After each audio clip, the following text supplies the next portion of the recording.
kemunduran demokrasi AHY. Jangan sampai ada yang merasa takut hidup di negerinya sendiri. Salam logika. Di mata Ajeng, AHY ini seorang yang hebat. Bisa ngasih kuliah, bisa kunjungan ke luar negeri, ketemu sama pejabat-pejabat di sana. Pertanyaan saya cuma satu. Kenapa Partai Demokrat hanya mampu mencalonkan AHY sebagai cawapres saja? Kenapa nggak capres sekalian? AHY punya partai sendiri, ketua umum. Sedangkan Anies, kok AHY hanya mau menjadi pendamping Anies saja? Kenapa? Nggak pede?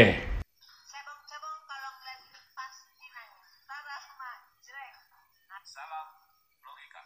Dikunjungi AHY, Prabowo bilang belum menentukan arah koalisi. Kalau AHY pintar, itu artinya penolakan secara halus. Kok AHY jadi kayak penjajah koalisi ya? 8 tahun terakhir ini, kenaikan utang pemerintah mencapai 3 kali lipat. Assalamualaikum warahmatullahi wabarakatuh. Menanggapi pernyataan Ketua Umum Partai Demokrat Pak Agus Harimurti Yudhoyono, Semen bilang utang menumpuk 3 kali lipat dari zaman Bapak Semen gitu ya. Nah, Semen itu kalau membahas utang itu harus detail. Di periode Bapak Semen itu berapa hutang yang ditinggalkan, bunganya berapa per tahun. Betul. Jadi kalkulasinya jelas. Kalau 7.700 triliun, dulu Bapak Semen meninggalkan hutang berapa, dibayarkan selama Pak Jokowi 8 tahun ini berapa bunganya. Itu jelas Pak. Semen bilang apa lagi? Utang tidak berdampak pada wong cilik gitu ya. Ingat Pak, di zaman Bapak Semen itu nggak ada dana desa, itu nggak ada pembangunan sampai menyeluruh ke dari Sabang sampai Merauke sampai ke desa-desa, itu nggak ada. Sekarang nih Pak, rasio utang kita tinggi memang, tapi pembangunan jalan infrastruktur dari Sabang sampai Merauke terselesaikan. Dana desa itu membangun dari paling infrastruktur hilir, itu semuanya dibangun Pak. Jalan nggak ada jalan rusak sekarang gitu loh. Pertanyaan saya balik sekarang. Dulu Bapak Semen hutang selama 10 tahun, duitnya dihambur-hamburkan untuk subsidi non tunai, subsidi BBM, duitnya nggak kemana-mana, dibakar gitu aja. Terus duitnya juga dipakai korupsi secara berjamaah yang begitu masif. Semua bangun Candi Hambalang, EKTP, Senturi, semuanya korupsi sangat banyak sih. Apakah itu duit bukan utangan? Itu duit utang semua Pak. Cuman salah langkah Bapak Semen. Duitnya dipakai hambur-hambur, dipakai kursi secara berjamaah. Jadi lain kali kalau menjelaskan masalah rasio hutang harus yang detail. Di periode Bapak Semen 10 tahun itu berapa hutangnya, bunganya berapa. Nah sisanya itu baru utang Pak Jokowi, duitnya untuk membangun dari Sabang sampai Merauke. Itu yang harus sampai utarakan kepada anak buah Semen biar nggak gagal paham. Tolong ya, setiap narasi Semen saya siap menjawabnya. Salam waras, salam NKRI Harga Mati. Assalamualaikum warahmatullahi wabarakatuh. Rakyat merindukan siapa? SBY dan kepemimpinan dari SBY. Kalaupun ada yang rindu masa jabatannya PSBY, kalaupun ada, bukan berarti Anda yang jadi pemimpin selanjutnya. Kan yang dirindukan masa jabatan PSBY kan, berarti PSBY, bukan Anda. Kalau Anda mau bertarung di tahun 2024, jangan bawa nama Bapak, bertarung sendiri. Anak yang hebat itu bertarung sendiri dengan karya sendiri, dengan prestasi sendiri, tanpa membawa nama Bapak. Itu anak yang hebat. sekarang kenyataannya harga BBM sudah dinaikkan. Emang lagi lucu-lucunya Bapak yang satu ini Ketua Umum Partai Demokrat ya, yang katanya dia bilang kenapa harga minyak dunia itu sedang turun. Kenapa di Indonesia atau pemerintah menaikkan harga minyaknya, padahal itu tuh harusnya diturunkan? Apakah kalian gak sayang dengan masyarakat? Itu salah satu contoh bagaimana dia akan menyalonkan tahun 2024 ya. Padahal bapaknya pun tahu gitu loh. Kenapa harga minyak harus dinaikkan? Bapaknya tuh pasti tahu gitu.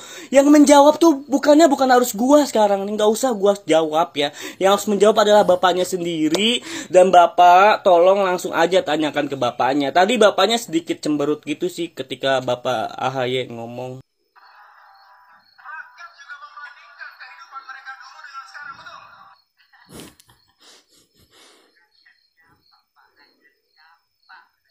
Pendukung Demokrat.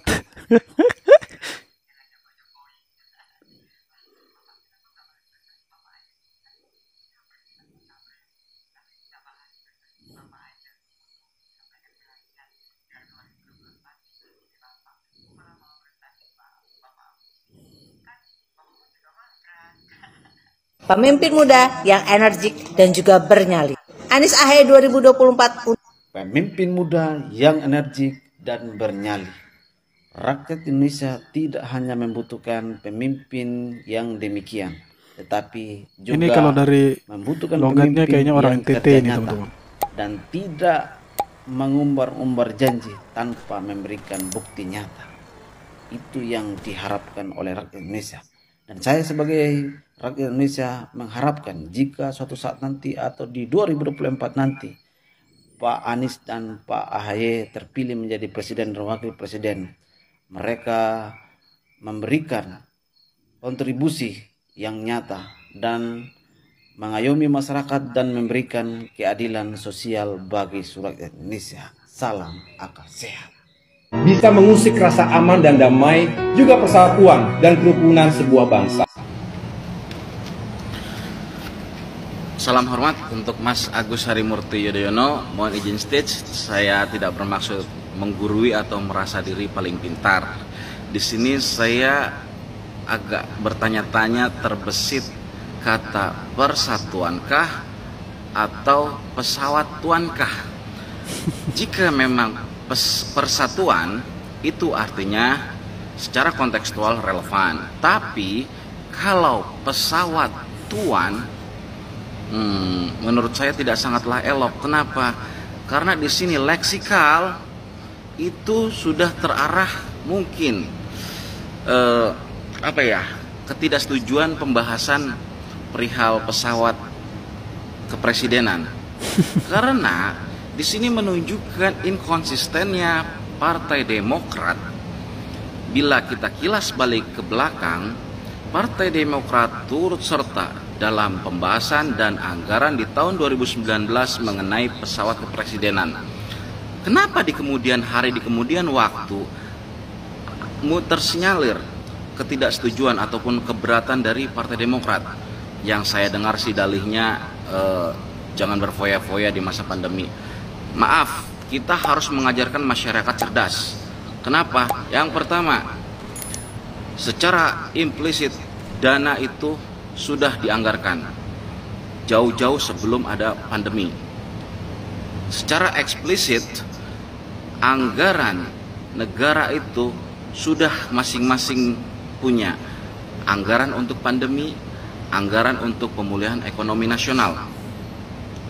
Seharusnya mengenai perihal pesawat, perubahan cat pesawat dan helikopter Puma, Partai Demokrat bersikap apresiatif, mengajarkan masyarakat agar bisa menghargai serta bangga dengan berubahnya warna pesawat kepresidenan sesuai dengan warna bendera kita. Bukan seperti warna biru. Ya, saya mohon kepada Mas Agus dan jajaran Partai Demokrat agar lebih arif dalam menunjukkan sikap kepada masyarakat agar lebih bisa diterima. Terima kasih. Salam demokrasi, salam bijak. Pendukung Anies AHY 2024, Anies AHY pasti menang. Kalian mah suka gitu Belum coblosan udah keklaim menang. Giliran kalah bilang lawan curang. 5 tahun gak bisa move on. Sian. Menang. 1 putaran, Anies AHY langsung menang. Itu gue jamin. Menang 1 putaran? 1 putaran Monas maksudmu? Healthy food. Anak-anak muda sebenarnya makanan sehat ini nih. Ini makanan dari NTT. Orang NTT lucu lihat ini. Makanan khas kuliner NTT di tempat bintang 5 ada jagung bose tapi tidak ada ikan asin. Oh, kurang ikan asin. Sama sambal tomat, sambal terasi lagi tidak ada. Sampai kiamat gorengnya. Pak Ganjar ini sebenarnya bisa kerja nggak sih? Dan prestasinya apa sih? 8 tahun terakhir, Pak Ganjar membangun Jawa Tengah dengan segudang prestasinya. Sekarang saya tanya, 5 tahun terakhir, apa prestasi AHY untuk bangsa ini? Apa yang sudah dia lakukan untuk bangsa ini? Talking you, BCT. Menjejak pembangunan dari pemerintahan sebelumnya. Ini yang jangan dikaburkan, jangan seolah-olah simsal. Ini parah nih, ini parah nih ya. Emang partai sekarang itu emang lagi lucu-lucunya ya untuk menghadapi tahun 2024. Yang dimana sekarang mereka itu lagi gencar-gencarnya cari pencitraan ya. Ini sih gak masalah ya. Cuma tidak mengklaim juga dong, mengklaim hasil kerja pemerintahan sekarang dong. Gua di sini bukan lagi mendukung pemerintah ya, bukan ya, ataupun sedang menjudge satu partai, enggak ya, tapi gue berbicara fakta dan data. Mereka itu hanya merencanakan saja, sempat membangun, tapi tidak diselesaikan dong. Dana yang dianggarkan oleh mereka untuk membangun infrastruktur itu kemana sekarang? Tidak tahu. Dan hasilnya banyak yang mereka buat, yaitu candi. Mereka membuat candi yang luar biasa, candi yang dimana juga berguna buat masyarakat, tapi buat masyarakat tertentu. Contohnya gua, teman-teman YouTuber, teman-teman kreator, yang dimana menjadi tempat wisata baru kita untuk mengeksplor apakah di situ banyak hantu-hantu berdasi. Hantu sekarang itu kalau di sana di candi tersebut, hantunya itu nggak pakai baju putih, tapi pakai dasi, pakai jas, pakai sepatu pantopel, pakai kopeah juga. Jadi emang wajar kalau mereka sedang lucu-lucunya seperti itu. Jadi udah, kita nggak usah ambil pusing. Kita lihat yang sekarang pembangunan sedang gencar-gencarnya dan ingin diselesaikan sebelum 2024. Jadi, ayo kita mampir ke candinya, kita lihat hasilnya. Candi yang dibangun oleh mereka menjadi candi yang paling dicari-cari oleh YouTuber. Mantap. Tapi mangkrak. 3 periode, nggak pernah puas Pak. Setelah itu berapa? 4 periode. Yang mimpin anak-anak, yang dipimpin orok.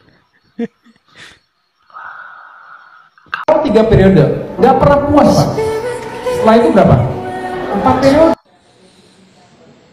Jangan panik bos, lagian Pak Jokowi itu tidak suka 3 periode. Tunjukin kayak sekali-sekali prestasi, cengeng. AHY akan damping dengan Anies Baswedan. AHY 2020. Tambal panci kapur barus penitine bu bere jebloh. Sales pemilu. Kita ulang sekali lagi teman-teman, kayaknya paling lucu. AHY akan damping dengan Anies Baswedan. AHY 2020. Tambal panci kapur barus penitine bu bere jebloh. Sales pemilu. Oke teman-teman semua, jadi itu dia beberapa video yang sudah saya tampilkan. Ada yang lucu, menghibur kita semua, ada juga yang membuat kita tepuk-tepuk jidat teman-teman. Jadi yang saya mau komentar itu sedikit aja teman-teman. Jadi beberapa bulan terakhir ini atau akhir-akhir ini, pidato dari AHY itu menurut saya pidato yang ngawur, seperti orang panik begitu. Karena status beliau ini sebagai ketua umum partai, tetapi tidak diusung untuk menjadi calon presiden, malah nebeng dengan Anies Baswedan. Ya, mau mencari-cari celah supaya bisa disandingkan dengan Anies Baswedan. Ya, dan juga pidato-pidato dari AHY ya, akhir-akhir ini itu sangat vulgar sekali menyerang pemerintah atau Presiden Jokowi. Masih teringat ya, ketika beberapa hari yang lalu AHY bilang proyek-proyek dari pemerintah sekarang itu tidak menguntungkan wong cilik ya, tidak berpihak kepada wong cilik. Jadi AHY ini kalau berbicara, menurut saya itu asal berbicara tanpa data, tanpa kejadian yang sebenarnya terjadi di lapangan. Karena memang AHY ini tidak pernah menjadi pejabat, teman-teman. Di TNI saja ketika masih menjadi TNI, dia tuh mengundurkan diri begitu dan terjun ke dunia politik. Waktu dia mencoba untuk menjadi gubernur DKI Jakarta, itu pun gagal. Tidak pernah menjadi anggota DPR, tidak pernah menjadi pemerintah paling rendah pun tidak pernah, seperti RT, RW ya, tidak pernah. Lurah, camat itu pun tidak pernah ya. Jadi wajar saja ketika AHY ini berbicara seolah-olah ngawur ya, tanpa data dan tanpa fakta, karena memang beliau ini tidak pernah menjadi pejabat. Dan lebih lucunya lagi, AHY ini kalau berbicara itu selalu menjual hasil kerja dari bapaknya ya. Presiden ke-6 Susilo Bambang Yudhoyono ya. Beliau ini selalu menjual hasil kerja dari bapaknya, bukan menjual hasil karya atau kerja dari si AHY ini ya. Bagaimana mau menjual hasil kerja kalau beliau ini saja tidak pernah bekerja gitu. Padahal kalau kita mau flashback kembali ke belakang, bapaknya itu memimpin 10 tahun di Indonesia ini. Tetapi Indonesia ini tidak mengalami kemajuan yang signifikan. Malah ketika Pak SBY itu memimpin, orang-orang terdekat Pak SBY itu yang melakukan korupsi berjamaah. Ya. Di zaman Pak SBY, itu bangunan mangkrak itu banyak sekali. Ya. Kita sebutkan saja salah satu contohnya, itu Candi Hambalang, yang sampai saat ini entah ya, tujuan membangunnya untuk apa tidak jelas ya. Fungsinya untuk apa tidak jelas. Nah, jadi menurut saya sekali lagi kalau AHY berbicara seperti itu, menurut saya dia sedang mengekspresikan dirinya itu sedang panik ya. Takut kalah di tahun 2024 nanti dan takut tidak mendapatkan tiket sebagai cawapres Anies Baswedan. Nah, jadi yang AHY kejar atau AHY cari itu bukan sebagai capres tetapi cawapres dari Pak Anies. Jadi kalau dia berbicara ngawur tanpa data dan tanpa fakta yang jelas, menurut saya itu dia sedang mengekspresikan ya tanda-tanda ya, wajah-wajah kepanikan beliau ya. Oke teman-teman, jadi sekian video kali ini. Jangan lupa untuk like, komen, dan subscribe. Kita jumpa lagi di video-video berikutnya. Hormat.